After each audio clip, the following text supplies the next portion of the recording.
stopping in at the Down the Road Show podcast, brought to you by the Murdock Worldwide Entertainment Network and sponsored by Everyday Natural Products. Go to enpstore.com for more information on their all-natural products and see why I say they're the best CBD products on the market. And I've already used it like twice today just to keep me ready for this podcast in my coffee today. So because I started a new medication for my nerve damage, and I think it's actually given me more shakes than it's taken away. So we'll see how the new medication works. Thank God for ENP Store. All right, excited to bring in our next guest today, Tracee Lee Cocco. How you doing? Hi, how are you? I am wonderful. It's a pleasure to have you on the show. This is a very old shirt that my friend BATT at Dark Knight Studios made for me for actually my team and my staff for that specific Comic-Con I was telling you about right before we started the podcast. Yeah. I don't have a Star Trek themed one, otherwise I would have worn it. But I wanted to get nerdy and represent. So that's okay. But how many characters in Star Trek over the years have you played? Well, I played Lieutenant Jay on The Next Generation for I've been told over 100 episodes. Then on Deep Space Nine and Voyager, I believe I've played 15 different aliens on there. Yeah. Wow. And then I was in all 3 of the movies. Well, they did 4 movies. I was in the first 3. I wasn't in Nemesis. You were you as Lieutenant Jay in the first 3. Yeah. Yes. And that was something. And that was something I wanted to bring up because I told you I was binging through all those yesterday, and it's been a while since I've watched Generations. And something I noticed in Generations, because just to clarify, I'm not a Trekkie. I would never sully the word Trekkie because I can't hold that kind of knowledge that Trekkies do out there. I respect the Trekkie fandom, and oh my goodness, like the original cosplayers, the original Comic-Cons, like they were doing it before everybody. Oh yeah, and they know everything. They do. So here's what I was noticing. So when you go back to the old Captain Kirk days, and they're flipping and flopping around as they're getting shot and crashing. Yeah. They're not always going the same direction. But yeah. And then there's a little bit of that in TNG through the series. But by the time you get to Generations and they're crossing over, once that saucer has separated and they're crash landing on the planet, the amount of synchronicity amongst the cast for going left, going right, going backwards. And then the part that I never noticed where they're really paying attention to physics is once it comes to a complete stop, everybody goes flying forward. I never noticed that before. Oh yeah, we had what was the directing like for all that? We had little meetings about how to shake. When I first got on the show, that's how I got on, is they had me, there were like 7 people up in the corporate office, and they called us in, I think there were 4 of us at a time, and they said, okay, we're gonna go to shake to the left, shake to the right, then you get, hit, and then, on the show, I was next to LeVar, so when we get hit, when the ship gets hit from the front, we go a different way than the people that are sitting on the front facing the screen go. So that makes sense. that was one thing. I don't know. I got it on the first time, and they really liked the stuff I delivered because Michael Westmore, the head of makeup, gave me 15 different aliens to do, and that was a wow to me. I mean, I love working with the prosthetics. And the Westmore family is amazing. They're great. Oh, he was like God. Yeah. yeah. And they're real humble about what they do. Oh yeah, totally. And I was wow. The first alien he gave me to do was an Antikin. To me, it looks like a wolf dog, but it's I think it was called the dog face boy. I don't know. Anyway, to me, it looks like a wolf dog, and it had a prosthetic in my mouth. So when I bit down, it would do that. Well, to tell you a little story about that alien, when we were filming it, I believe it was for an episode on Deep Space Nine, but I could be wrong. The Trekkies will correct me, but I think it was Deep Space Nine. They'll be in the comments section. Yeah, they will. And I went out for get some air in that alleyway out of the stage, and shooting that same day, was Sharon Stone doing the movie Sliver. Do you remember that movie a long time ago? Oh yeah. I'm 45. Oh my God. I'm Okay, so good. between all generations of entertainment. Like, yeah. Okay. So she comes barreling out of her trailer in her terry cloth white robe, and I'm in my Antikin makeup. She comes right to me like this. I'm not kidding, like this close, and was like, wow. And I'm like, oh my God, it's Sharon Stone, because I love her.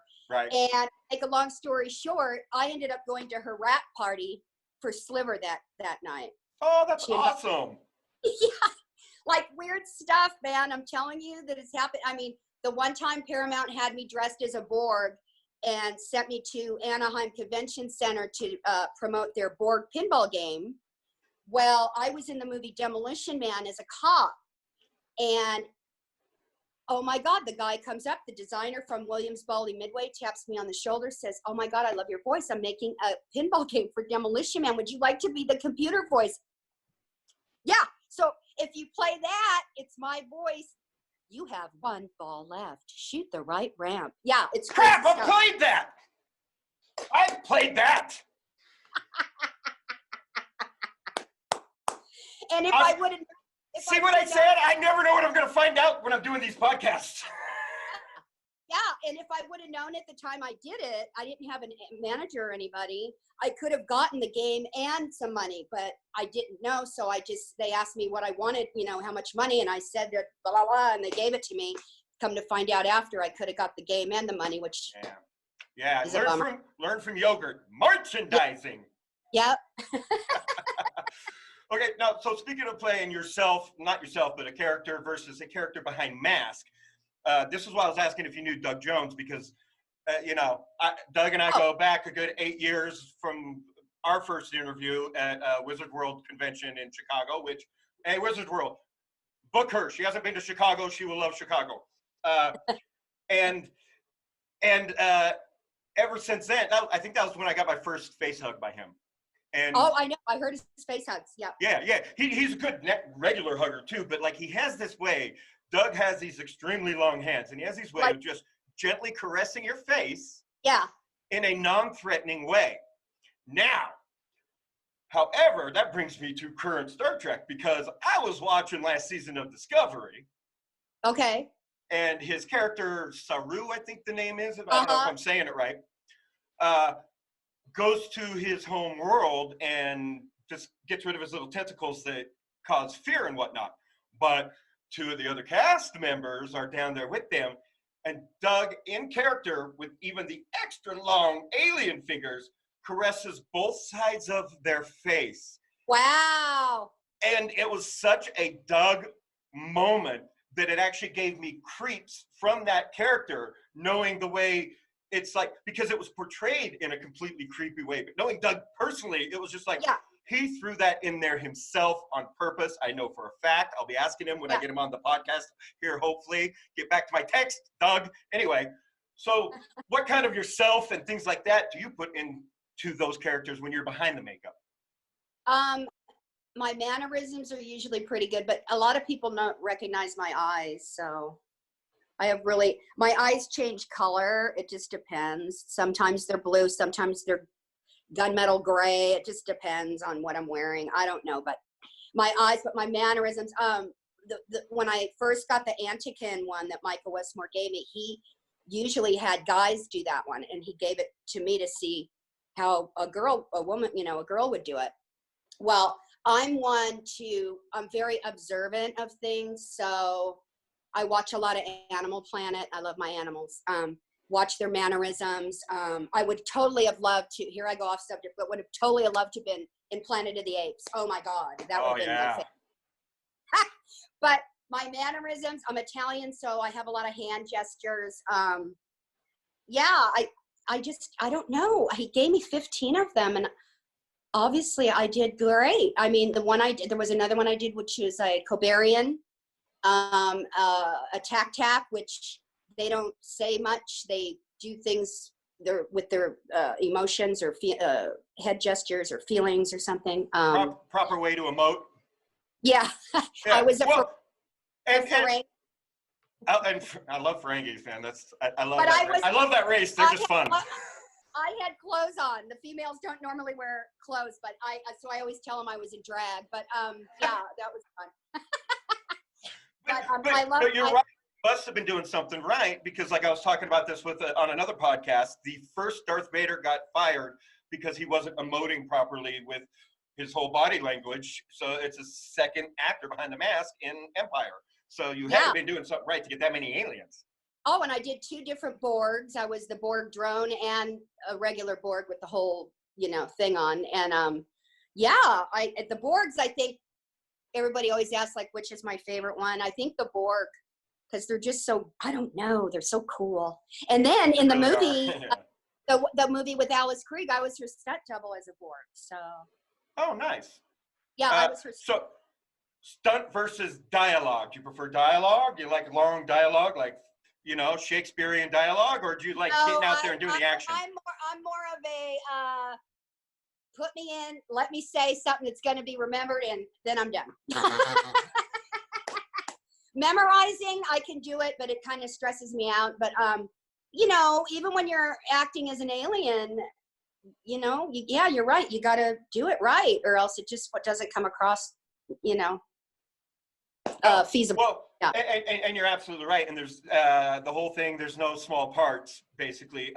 And because I was something else you said earlier. So how you got the job by leaning left and right, and you did that just right. And there's a lot of truth behind that with directors and whatnot. Because look, the only time I've ever been on TV was for a Spike, and it was the Warriors versus Warriors. It was Attila the Hun versus Alexander the Great. And Attila the Hun rides up and shoots me in the chest with an arrow.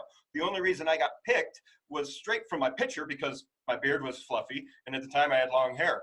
I was the only person who they didn't have to add fake hair or a beard to in the makeup trailer. They literally dirtied up my face, took me outside, and literally threw dirt all over me. Yeah. And they happened to be short stunt guys that day. So the stunt coordinator came by and was like, hey, we need stunt people. Wow. Guess who volunteered? So me and a couple other guys who were not stunt guys volunteered. And like you're saying, the importance of, there was this one guy, he gets stabbed, and all he has to do is flop over on this wooden table, but he keeps just shaking and convulsing. The director's getting pissed off, and the director finally, like after the third take, is like, what are you doing? You're not being shot to death. This is not an electrocution. You're just being stabbed. Can you just fucking die? And I'm standing, it's just me and this other guy that got picked, and I'm standing over next to all these professional stunt guys that have the soles under their moccasins, the back braces, the knee braces. I'm nothing. I'm in moccasins being chased by horses. I couldn't walk for a week after this day.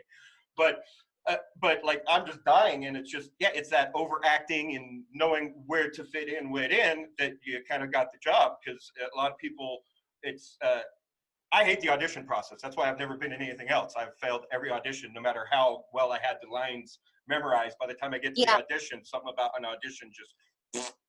Well, here's a little note for you. I know you watched the Generations movie, right? Yep. Well, that was my first major stunt working with explosives. So the reason I got that, I wasn't supposed to be flying the ship. They just couldn't get a stunt double that I guess looked like me or something. I don't know how it worked out, but they put me there. The director's like, when I say action, don't look to your right, because it's going to come at you. And I'm like, okay. I was like so nervous. Well, to make a long story short, Marina Sirtis talks about this on her panels a lot, and we joke about it because she really crashes a ship. I don't. And I'm blown out of my chair, and if you see it, the ambers are following me all the way down. Well, she comes to sit on the chair, and the ambers burned her ass. But you say whatever the fuck you want on my show. This is not for kids. This is 18 and over. They burned her ass, and she was like, ah! So they had to cut, and we had to do it again. I never knew that happened until she told me that. But yeah, and then if you really watch, they carry me off in the back. And then I end up, I guess a fan told me, I end up coming back near the end on the bridge again. It's like a Lieutenant J never dies. I've worn every color on there too. Mm-hmm. Oh, that the video of Frank's that you posted chasing you down the hall, just a little bloopers. Like, how much fun was that cast to work with on set, and who would break up and start laughing first? Oh my God. Well, Jonathan was they were all funny. Michael Dorn was quite funny. Patrick's really funny. They're all great, but Patrick and Jonathan would always crack us up.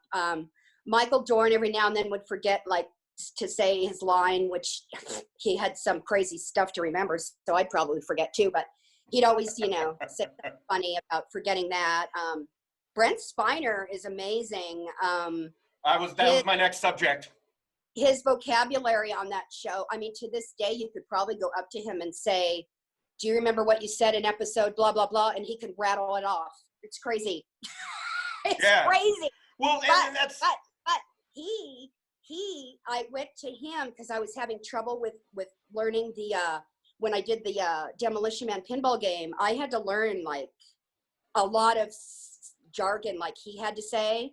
And I was having so much trouble, and he was the one who got me through that and helped me with it. And I'll never forget that. He told me sometimes what he does is he put back in the day when we had tapes, cassette tapes.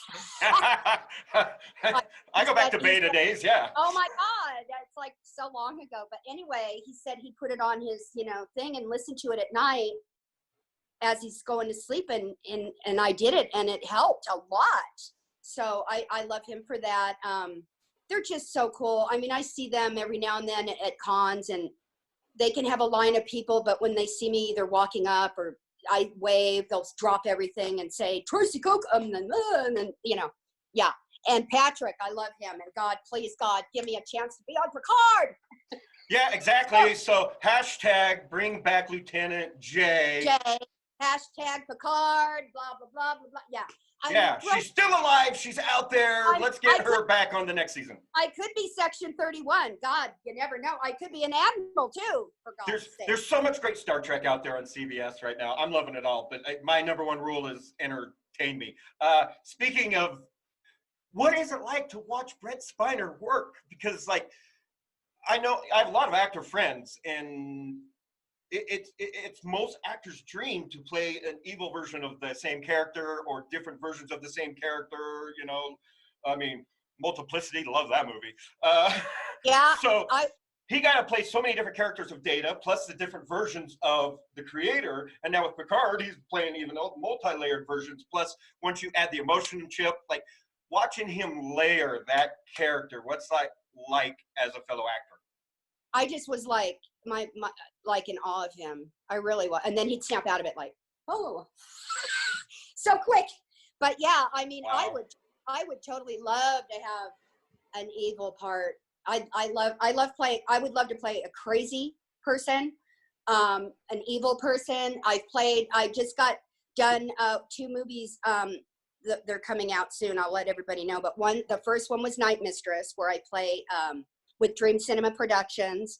Racer Michaels is the producer, and and Philip Cable was the director. I play a assassin for the head of the underworld. Racer is in the movie. I play his bodyguard. So, and then the other movie with Armin Shimmerman, Marina Sirtis, is The Assassin's Apprentice 2, where I play a retired assassin with Russ Emanuel, who is the director in that, and Paul Hickman and Ryan T. Husk. They're all involved in it too. So, yeah, I mean, I love playing badass girls, chicks. Yeah, as you should, because women are powerful. Let's fight like a girl, I always say. My dad taught me how to fight like a boy. Bob and weave. Yep. Nope. No. Yeah. Hey, look, I'm the only man in my family. My dad died when I was a kid. I got 3 older sisters, and you don't want to be punched by any of them. No, 3. Oh boy.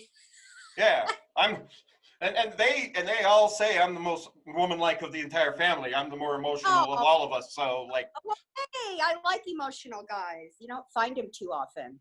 I wear it on my sleeve proudly. I'll cry in front of everybody. Like, oh, good, crying's good. Yeah, like Guardians of the Galaxy. Like, I was not expecting that movie to make me cry in the first 10 minutes. Like, oh my God, I love Groot, baby Groot. Oh my God, yeah. Any form of Groot is fun, but. But hey, I got a question. Have you been watching phenomenon out there on Netflix? Tiger. No. In fact, you just like my post on Facebook where I was talking about a friend bet me 20 gifts. I've never been betting gifts. Like, this is the future. I love it. It's hilarious. Gifts. Okay. Yeah, moving pictures, gifts. So yeah, she bet me 20 gifts. I was like, 20 gifts? That's hilarious. That's hilarious to me. That she could last longer than me in holding out to watch Tiger King. Because I commented on her post that I want to be the last human on the planet to watch that damn show.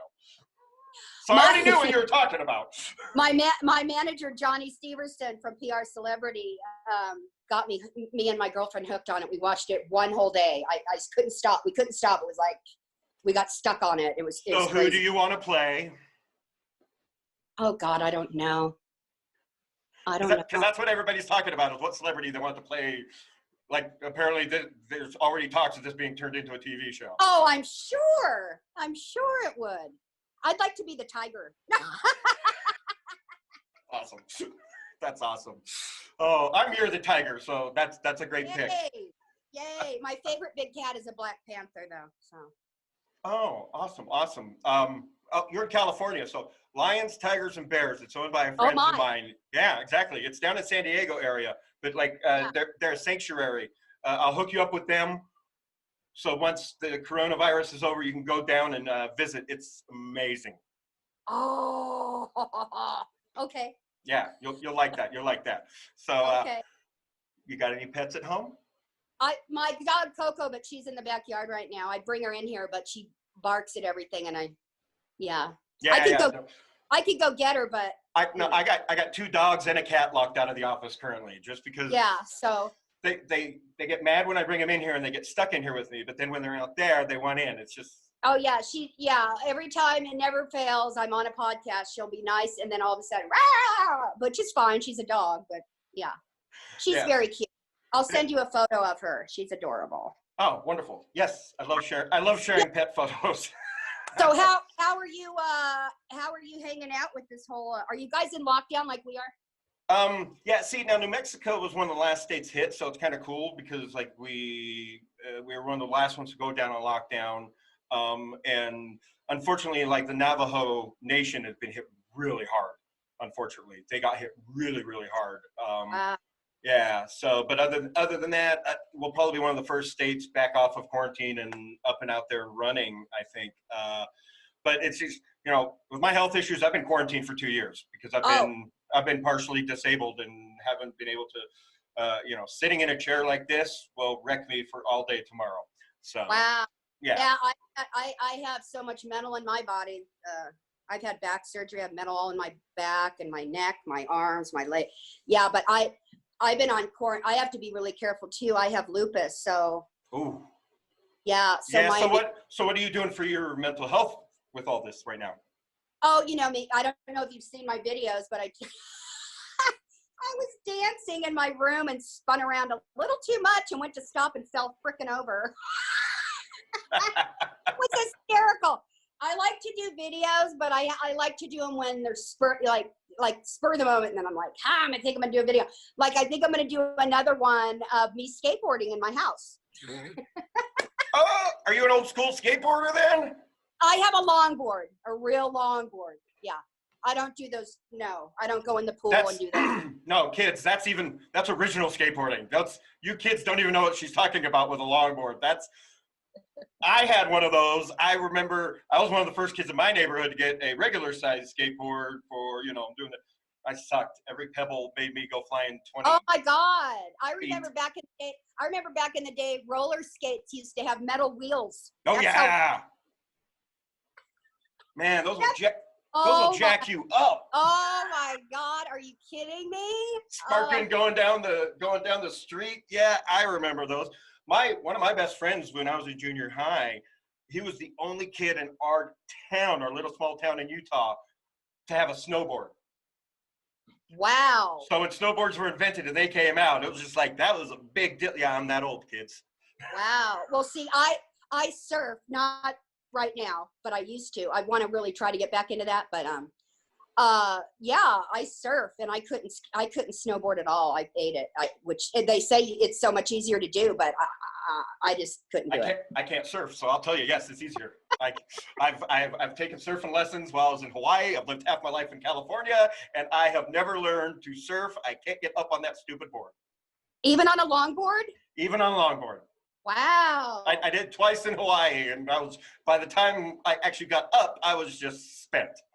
Yeah, it does spend. Yeah, I love the rolling kind of waves, not the crashers. I hate that. Hate those. Yeah, don't go to the Atlantic. I'm not a fan of the Atlantic Ocean. No, but you know what I did do when I was in Hawaii? I went in a shark cage. Ooh. Yes, was the best thing, awesome I ever done. Ever. Yeah. No, that's something I've wanted to do, and I've thought about doing before. Last time I was in Hawaii, right before I got this tattoo, I went. Me and my sister Tina went out to not the North Shore, but kind of the northern point of Oahu, and because my brother-in-law, ex-brother-in-law, my sister's divorced from him now, thank God. was going out there to get away from our family and kept seeing these pods of dolphins swimming by every morning. So Tina and I are like, well, we're going to go swim with the dolphins. So we grabbed our snorkeling gear and went out there in the wild and went about a quarter of a mile off the shore by the time we got out to the dolphins. And we were being pretty much surrounded by them. And they would come by in groups of like 3 to 5 and swim around us and under us. But they had their kids. Wow. And they were teaching their kids to come and jump out of the water and do tricks around us. And it was the most spiritual experience I've ever had in nature. It was amazing. Wow. Until they disappeared and we were like, I haven't seen one in a while. Yeah, they get out of here. Usually they hang up, like they know when there's a shark around, I hear. So exactly. Yeah. Pay attention to your surroundings. I love Hawaii. But hey, you showed me your tattoo. Well, I got this one, LTJae. Oh, nice. Yeah. Fans were like, why don't you have a communicator tattoo? And I'm like, well, no one will see it. So I'm like, oh my God, I'll put it on my wrist. And then the other way, so when I wave, everybody can see it. And yeah, I love it. Oh my God, I love that your first thought was you were like, well, no one will see it. I'm going to get it right here on my chest. Well, that's where they are. But right, yeah. But yeah. Is that a Star Trek thing? Do a lot of other actors do that? They have a lot of different ones, yeah. But I just, it's just to this day, I just thank everybody that I have so many fans. I have like a cult following, a good cult following. But well, that was actually going to be my next question because I do a lot of conventions. That's what I'm known for, and the second channel that this is also on Chronicles of Comic-Con, I literally started just to have fun because I was bored at Comic-Cons. I literally got bored interviewing celebrities and artists at Comic-Con. Yeah. So I just started making goofy videos with celebrities and with cosplayers and just taking them home and figuring out what to do with them later. And then all of a sudden the channel just grew and kind of blew up, and I forgot what the hell I was about to ask you and where I was even going with that. Oh my God, hang on, me too. Warned you about that. Before show, for those listening on the audio podcast, I pre-warned her about my condition with my nerve damage and everything. It helps, and my brain just stops on me mid-sentence, and it just did. You know what? Mine does too, but I don't have that problem. Mine just I turn into Airhead for a second. But it was fans. So anyway, one of my favorite things I did on that was I did it with a couple celebrities where I did awkward fan moments, because one of my favorite things ever are these awkward fan moments, because when fans just come up and they see you, they forget to speak, they say the weirdest stuff. Like, what's one of your favorite awkward fan moments? I know you got a shit ton. Oh my God. My first Comic-Con I did was in 2012 in London Film and Comic-Con, something like that. And you know how they have photo ops and all? Well, this couple that's dressed as a Borg, they're both Borgs, they paid for a photo op with me. So I'm like, I was so excited because it was my first big thing, convention. I was like in awe in London. I was like, oh my God. So I stand up there, they come on each side of me, and oh my God, right before the picture's taken, they both go in my ear at the same time, and they say, "We want to know how much it is to take you home." And I'm like, my face. I always knew Borg were kinky. I was like, oh my God, hang on a minute, I'll be right back. So you mean to tell me the Borg are the original furries? Yes. Oh my God. And then another time, a guy came up to me, a white gentleman, and he wanted me to sign, you know how that you can bring your own stuff, your personal merchandise to sign. So he came up and he's standing in front of me and he goes, "I want you to sign something." And I was like, okay. And I didn't see anything, you know, in his hand. All of a sudden he leans over and it goes a click, click, and he freaking puts his leg on top of the table. Which leg? His prosthetic leg. I don't remember. And it had a bottle cap mounted on the side of it, which I thought was freaking hysterical. I was like, I love this. And then to make it even funnier, it was a black prosthetic leg and he was white. So Ivan was like, "Oh, this is classic." I said, "How about gold? I think that will show." Oh my gosh. Well, as a man, I immediately thought us men are weird and perverted. So like, I'm like, where's this guy going? No, not that weird, but that was a wow. And then I've signed like guitar, you know, spaceship, stuff like that. But that leg was quite interesting. You get like a repeat fan? Oh, I get a lot of repeat fans, yeah. And then, you know, I get a lot of friends that are fans that are friends too, that we're in contact with each other all the time. Yeah, I just, like I said, if it wasn't for all you guys out there, I wouldn't even be here with you right now. And I totally appreciate everything. Trust me, everything. I don't forget my roots. Exactly. No, yeah, no, and I get it. And it's since starting this podcast 10 years ago, the amount of friends I've collected in different areas of the entertainment industry is like I never could have imagined growing up and just always wanting to be a musician. I didn't know this is where I would end up. Yeah, so, crazy. I know.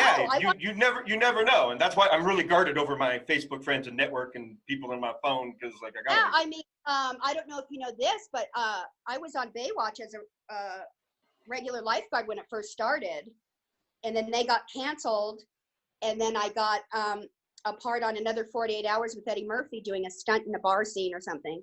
That's when someone from Star Trek, because it was on Paramount lot we were filming. Somebody from Star Trek saw me and said, "You need to come talk to so-and-so. I think they'll really like your look," which goes back to what you were saying when you were doing the thing with your beard and everything, that they love low maintenance. So they love my hair. You don't really wear makeup on the spaceship. So they loved my look. I cut my own hair. I mean, they were just like, woo. And then, and then I was every time in 10 Forward, I was Patrick State in my little turquoise getup. So he was getting mail asking me too, which is a hoot. Well, but that makes sense though too, because like the platinum fake blondes of California is just doesn't represent society or the future, I hope. No, I mean, yeah. And then, then Baywatch got picked up and went to the, Pamela Sue. The big boobs. And and then it reminds me again, oh my God, I was in the movie Barbed Wire with her. And we had a fight scene and they cut it out, which sucks. Yeah. Dude, your nerd cred just keeps going through the roof. And I was in Space Above and Beyond. Remember that show? Uh-huh. Yeah. That got canceled, but yeah. But that's the actor life, and that's what a lot of the fans out there don't realize, and I love to talk about on this podcast, is that these conventions are secondary money. Sometimes that's the most money you make all year, but it's supposed to be secondary money. Well, yeah, I mean, like, you and I were talking earlier, I have a lot of health shit, so I'm on social, I get one check a month, pay all my shit with it, and by the end, it's like I'm thinking, should I go dance on the corner to make some extra money? Or, so yeah, when I do the Comic-Cons, it is my kind of money, fun, not fun money, but getting by money. So Yeah, I mean, on my website, TraceeLeeCocco.com. That's my my professional website for Facebook. There's all my photos on there. If people want to help chip in and buy a photo, I'll send it out. So I'm trying to do stuff. My guy Johnny keeps talking about maybe doing that thing. What's it called? Cameo or something, where people call in and. Yeah, you should do that. My friend Marilyn just got on that. Really? Yeah, she's enjoyed it. It's not like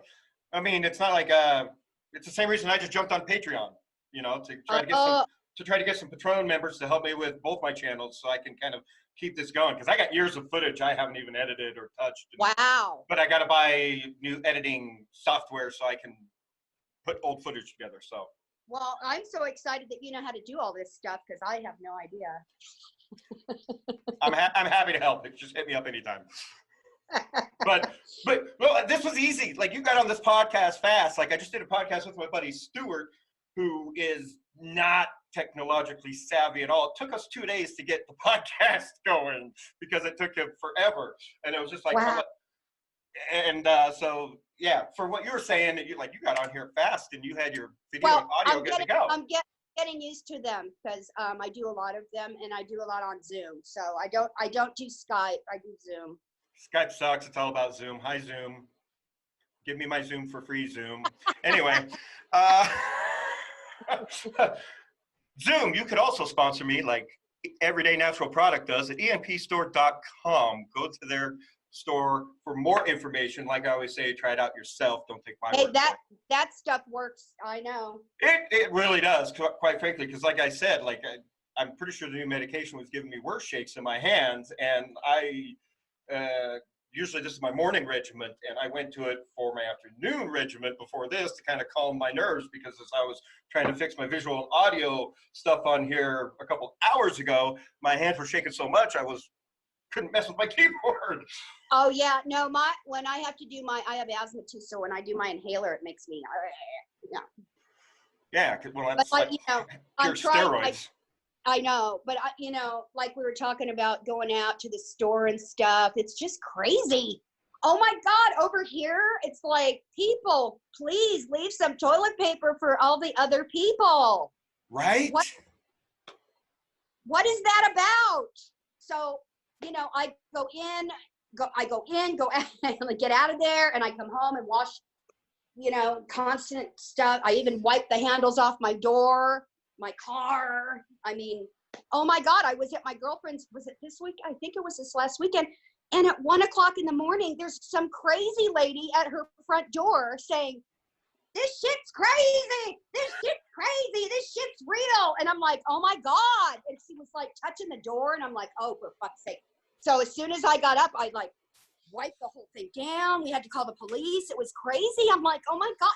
And the lady had to walk a little bit to get to the door. It's not like it's right out in the frickin', sidewalk. So right. We are not ready for a zombie apocalypse. The nerds are. The introverted nerds that go to conventions, that don't like to be touched or even talk to other people, who like to stay home, we're ready. They've been ready for this for years. I'm a little introverted, I'm mostly extroverted. I'm sure you can tell that. But, and I've been, like I said, because of my disability, I've been self-quarantined for the last 2 years. And because of the vertigo that kicked in last fall, now even just going for a car ride to the grocery store is a pain in the butt. I don't feel bad for anyone feeling cooped up, at all. No sympathy, no empathy from this empath whatsoever. None. Yeah, I have a bike, a cycle. I go cycling. I'm starting to get into that again, but it's just crazy. I mean, do I wear a mask when I cycle? I don't know. I mean, are there people? Yes. Yes, so because you can't trust the other people around you. That's the problem. There's too much. Well, I know. And then I see some weirdo that comes in. I go to pick up dinner for us this weekend. We called it in. I ran in to get it, and everybody else is all in their stuff.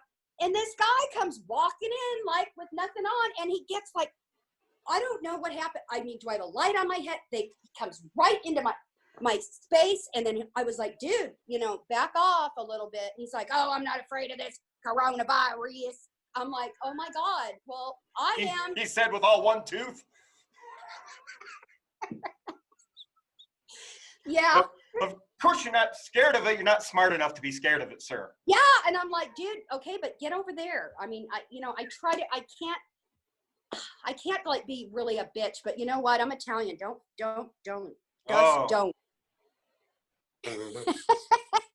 But hey, you said you like my new hairdo. My girlfriend did it for me. It's my new quarantine do. I thought, you know what? I needed a change. Instead of spiky up here, I was almost thinking to myself, it's almost Star Trek length, perfect for the new Picard season. Hello. CBS, are you catching what we're throwing down? Her character's alive and out there somewhere. Yes. I mean, Jonathan liked a couple of my tweets a week ago. I don't know. I think I posted the one of him chasing me or something. I don't know. Anyway, he liked it, and I always tag him, and I tag Patrick, and then I, say, give me a chance. Just give me a chance. I don't care. I mean, I could just do a cameo, come on, get off, whatever. Or an alien. I don't know. Just please. I don't know. You've been wanting to play a villain. Maybe she comes back and you were the secret agent. Maybe you've switched sides. Yep. You never know. Yeah. Let's throw her in there and make her something wicked. Give her some grit. That's why I wasn't in Nemesis. I was somewhere else. Yep. So let's work it. What? There's only like 15 new Star Trek shows that they can put you on currently. Is that crazy? God, at least one of them, for God's sake. Right. Oh, damn it. You know what? This is what I've been meaning to bring up with you, because like toxicity in fandom, and it's in every fandom now, not just Star Trek, Star Wars, Doctor Who, but the toxicity, especially the male toxicity. Star Trek is the original male toxic fandom. They created Mary Sue as it's supposed to be a bad thing, even though that was a female fan writer that created a fictional piece and a fictional character named Mary Sue. And the boys who love their all-inclusive, everybody's equal future society of Star Trek turned that into an insult. How do you feel about that bullshit? I can't. I just can't. Because I can't. I jump in arguments on Facebook, on Twitter, on anywhere, on other people's YouTube channels. Anytime I see Mary Sue, that shit pisses me off so hard, because I was raised by a widow mother who's the most badass goddess of a woman on the planet. And you jackasses should be thanking your mothers and kissing their feet. Yeah, moms are great. My mom, my dad left when I was like, I think 6. So my mom was basically both, my mom and dad. And she was a teacher for over 40 years. My mom was a teacher until my dad died. And then she went and sold insurance for Aflac and still does. What? In a time when it was male dominated only, like she was one of like 5 women in the entire company, I think, or some crap, like to start that with. Commercial, Aflac, that one. Oh, yeah. I was in Hawaii at a convention with her, which I have my blanket still from. They're helping block sound on my wall right here. And that was the first convention where they actually released the very first commercial with the duck. And the place went crazy. Like they were crazy over the duck. And, at least until Gilbert Godfrey started getting all racist on Twitter, and then they fired his ass. Yeah, well, that whole thing needs to calm down, damn it. Yeah. So when do you think this coronavirus will calm down, or do you ever think? Okay, honestly, now I'm not a doctor. My sister, though, who just passed away last summer, Tina, she was a nurse, and we used to love sitting around talking about this kind of stuff, because she was like the smartest person on the planet and the smartest person I've ever known. And as a nurse, she was adamant about reforming the entire healthcare system and how broken it is, because this is not why she got into nursing. But when I kind of got in a fight with a con friend over talking about the coronavirus before the con season got shut down. and I didn't want the con season shut down. I love the con season. I love the con circuit. I have my favorite cons throughout the country: C2E2 in Chicago, Wizard World Chicago, New York Comic Con, of course, San Diego Comic Con. That's my mecca. Most of the California cons I've been going to since the beginning, or for at least since I've been doing this for 10 years. And moving to New Mexico, I was bummed to be moving away from all them. So when they all got canceled, I was kind of like, oops, oh well. Yeah. Because I was going to be bummed. I was going to be missing them. And I was going to be missing all my friends. And so I was kind of like, they're canceled. But now I don't think, I'm questioning whether San Diego, everything will come out of quarantine in time for San Diego Comic-Con. And I'm also questioning whether it's a good idea to even hold San Diego Comic-Con because of that. And now there's talks of them possibly have announcing soon that they're going to cancel it. So then it's a question of how much money are they giving back to people? What are they putting online for people, and who has to pay for that online footage versus people who have already paid for their badges? Because like they've never given me a press badge, and I've applied over 10 years, but I've had like all kinds of badges with every other people and been a professional there. So it really makes me wonder how this is moving forward with the con season and all of that, for sure, especially with a lot of health officials saying that concerts and things like that won't be back until fall 21. Yeah, I know. I mean, even the Star Trek Las Vegas one, I don't think they've canceled it yet. So. Yeah, and the same with Star Wars Celebration. They're waiting last second. I'm trying to think positive because Right. I have one coming up in June in Fort Myers, Florida. I can't think of the name of it right now, but something space, something con. I don't know. Anyway, so I'm praying that that'll still happen, and then the next one after that is in November, which I think hopefully will be okay, and that's going to be in Canada. So. And here's my thought process without flaming fires or causing panic or fear. This is just personal opinion, not a doctor, thought process. But the first thing I thought when back in February, they were announcing that the gestation process of this virus in the body doesn't show up from anywhere from 5 days to almost 2 weeks to even show symptoms, I immediately was like, whoa, this is going to spread fast and crazy, because if you don't know you're sick, it's like, that's the thing I love about the regular flu. Boom, I know I have it within 24 hours. I throw a ton of vitamins and minerals in myself, and it's gone within 2 to 3 days. This kind of a thing, with it being so asymptomatic and being able to spread so fast, I was already in not fear mode, but warning mode with my friends on Facebook and people in the con season, because we all know about the con crud that we end up with. Oh my God. With meeting so many strangers over a weekend and shaking so many hands. Oh, and I'm a hugger, man. And Same. Yeah. And I'm a hugger too. So like, I wouldn't say I give better hugs than Doug Jones, but I'll go a good second. So my personal thought is this is going to revamp. It's going to come back harder for fall. And so don't count on those fall cons. Don't count on San Diego. And if San Diego does, man, be careful, please. People, nerds, please be careful. I know. I mean, how do they even do that with because I know, I mean, all my Star Trek peeps are going, they have tickets, they have the room, they do this like the year, like let's say it's like tomorrow, they're already buying their stuff for like the next one. So I don't know, how do they, God, they're going to have to give a lot of things back to people. Yeah. And then that's the hard part on social responsibility as a company, for sure, that we're not seeing enough of. Yep. So exactly. I recently just got out of the insurance business, got my life insurance license, and once I was in an insurance office, as all my health was starting to go to crap, and realized, I can't actually sit in an office for 8 hours a day. But I had a very quick education into the insurance world and how all of it works. And that was when I decided I can't be in the insurance world. Yeah. Glad my mom has done it for all these years and been so successful of it. But that's another, knowing so much about it now is why the entire thing needs to be reformed.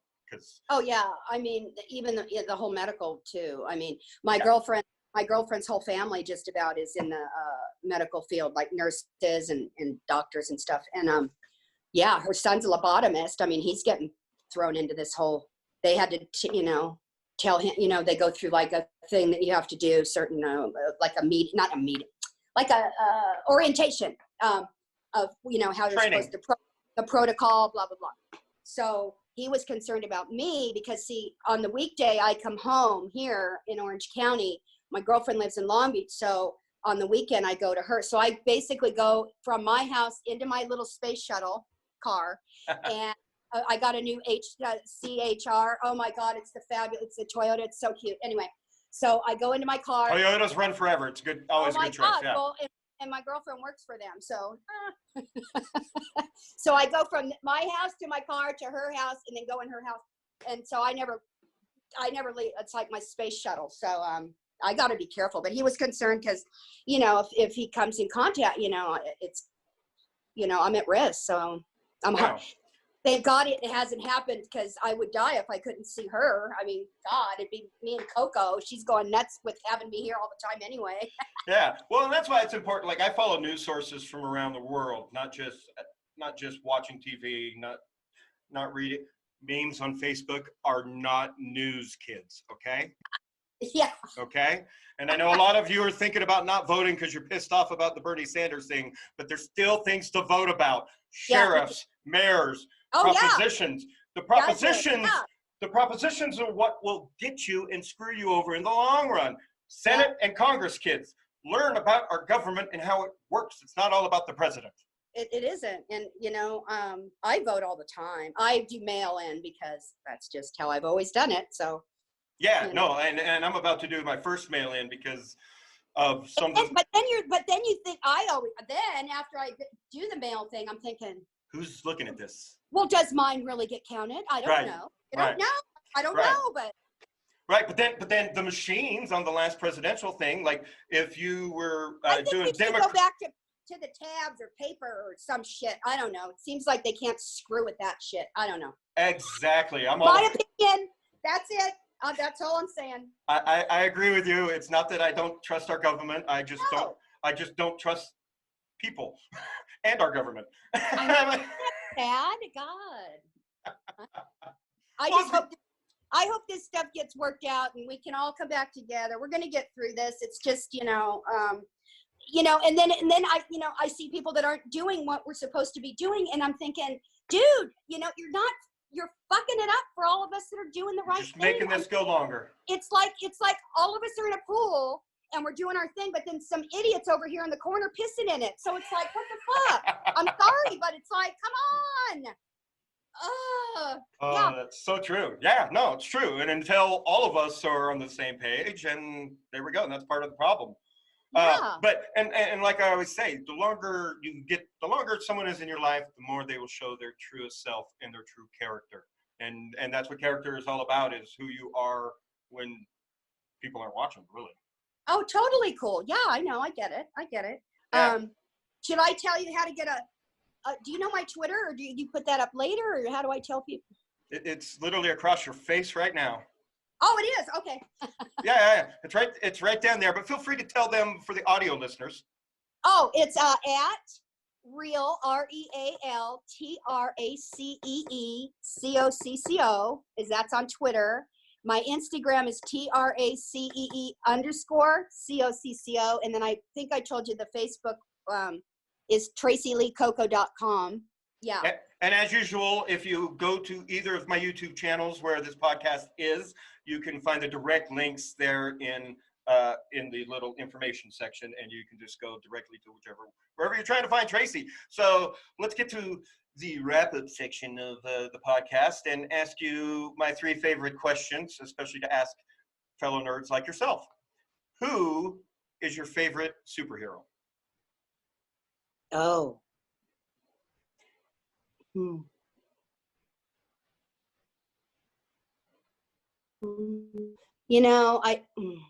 gonna laugh. Are you there? I'm there. You froze for a second. You're back. You froze for a second. You're back. I like all the women ones, but Wonder Woman probably was pretty good. Yeah. The new gal. You liked Gal? I thought she was great. Oh my God. Yeah. I never really watched those movies either. And my girlfriend was like, let's watch it. And I'm like, okay, so now I like it. Yeah. Yeah. And we grew up on the original, so. Yes. Yeah. Is that right or what? The Invisible Plane? Oh my God. Oh, Yeah. that was so great. That was good. Glory days of TV. My great uncle is Commissioner Gordon on the original Batman show. Wow. Well, you know what? My friend Sharon Winters was the original Batgirl on the Batman. Nice. Yeah. We have so much more in common there. So your heroes are only as good as your villains are bad. Who's your favorite villain? Oh, Maleficent. Oh, that's a Disney movie. No, that's okay. Mine's Darth Vader. Oh, okay. Well, yeah. So like, there's so many great heroes out there. I'm not talking just comic books and like, you know. Oh, okay. Yeah. Why Maleficent? Is Harlequin considered one? I like her. Yeah. She's always a easy go-to. But why Maleficent though? No one's ever said that one. I just love her. I never saw that movie. The first time I saw it, I was in love with it. And then makes it even better to be in love with it when Angelina's playing her. So you know, all the Disney ones, I always like the evil ones. It's weird. Yeah, I don't know. They just come off so like they know their shit. They're confident. They're powerful. They could be nice, but if you piss them off, you know. You know what? And you're right. And are you listening, CBS Picard showrunners? Because we need to make her a villain for all those strong reasons. And I agree. And that's why Superman is my favorite hero of all time, because he could be the worst villain of all time, but chooses to be the Boy Scout that he is. Yeah, exactly. Yeah. And he got bit by a spider, right? No, that's not Spider-Man. Oh shit, Spider-Man. Oops. Superman is from Krypton. Yeah. He's the alien. Oh, Clark God, Kent. I'm gonna be getting mail now. No, I didn't. I'm sorry. I had a brain fade. Help me. Oh. Don't worry. This is me currently deleting all the hate comments on the YouTube page. That's okay. So, who's your real life hero? Who inspires you daily? Ruth Bader Ginsburg. Man, you hit that quick. She's great. Supreme Court Justice. She's how old? Hello. How many the woman's been through hell. Come on. She works out. She could probably kick my ass. Yeah, I'm pretty sure she could run circles around me. I love her. I love Maya Angelou. I mean, oh, yeah. I like strong women. I mean, you know, yeah. Yeah. No, I am. Woman power. I'm all about it. I love them. You know what? If it wasn't for the women, dude, I'm telling you, women, if we put our shit together, we could rule the world. That's right. Fix each other's crowns instead of knocking it down, right? Yeah, exactly. Pick us up. Yeah, God, women are awful. Yeah. Oh my God, they could be evil. Yeah, I'm not kidding. I've had a couple. Oh my God, it's crazy. Yeah, it's like. Well, that's what my mom always said. Like, poor Casey's either going to end up hating women or end up gay. Yep. I mean, gay women are. Neither happened. I still love women. Oh, I love women too, but you know what? Oh, it's like, for God's sake. I mean, when I used to go out clubbing, I'd always go to the gay guy bars. They were just so fun, and they played the best music. There was no drama. It was great. Better lighting, better dance floors. Oh my God. Are you kidding? All my favorite clubs I used to hit in Salt Lake City in the 90s when I was in my 20s were the gay clubs. They were always the most popular there, and it was like 70% straight people. Oh, yeah. I mean, I was telling Gloria, I go, oh, my God, thank God I didn't know about Studio 54. Oh, my God, I would have been in trouble. Yeah, oh, God, yeah. I have a friend who fell through the lights at Studio 54 and broke his back. Oh, my God. What was he doing up there? Doing lighting, or was he just crazy? No, he was on the outside. He was trying to sneak in, and yes, he is crazy. Oh, my God. Mike Cabronero is absolutely New York certified crazy. Wow, is he still here around, or? Yeah. He actually ran Big Apple Comic-Con for a long time, and had one of the first original comic book stores in New York City. Like, he's been in the business forever. Marvel expert, like. Wow. Yeah. Cool. Yeah, the first person, he was the reason I went to New York Comic Con the first time, because I was part of his film crew. So. Oh, wow. So yeah, Well, you never know who you're gonna meet in the con circuit. Like you don't, but wow. Well, you know what? This has been so fun. Thank you for having. No, absolute blast. Everybody go follow Tracee Cocco on all of her social media. Go hit her up on her website. Get some autographs, photos from her. Make sure your local con, when they're starting back up, in fact, not when they're starting back up, hit up your local con now because they need to start booking guests for next year. They need to start booking me now. Yes, yeah. PRcelebrity.com. Yeah. Oh, PR Celebrity. I know those guys. They're nice. Say hi to them for me. My guy. Yeah, he's great. Yeah, absolutely. Well, it's been a pleasure. Hopefully I get to catch up with you in person somewhere at a convention, and love to have you back on the show. But more importantly, everybody share this with hashtag #BringBackLtJae so we can get her on the next upcoming season of Picard and keep the Star Trek CBS love going with cameos, cool cameos, because I think she would be an amazing guest, and I know you out there agree with me. So make sure you're sharing this and sharing all the different posts and all the different social media that both of us will be doing for this. And hope to have you on the show again. And I'd love to. Yeah, just let me know and put in a good word for me at some Comic-Cons. You know the people. I don't. I don't know how many of them know me anymore. I've been out of the circuit for the last 2 years, but I'll do what I can. But either way, I hope to see you somewhere down the road. Thank you for having me. Thank you guys. Love you all. Be safe out there. Bye.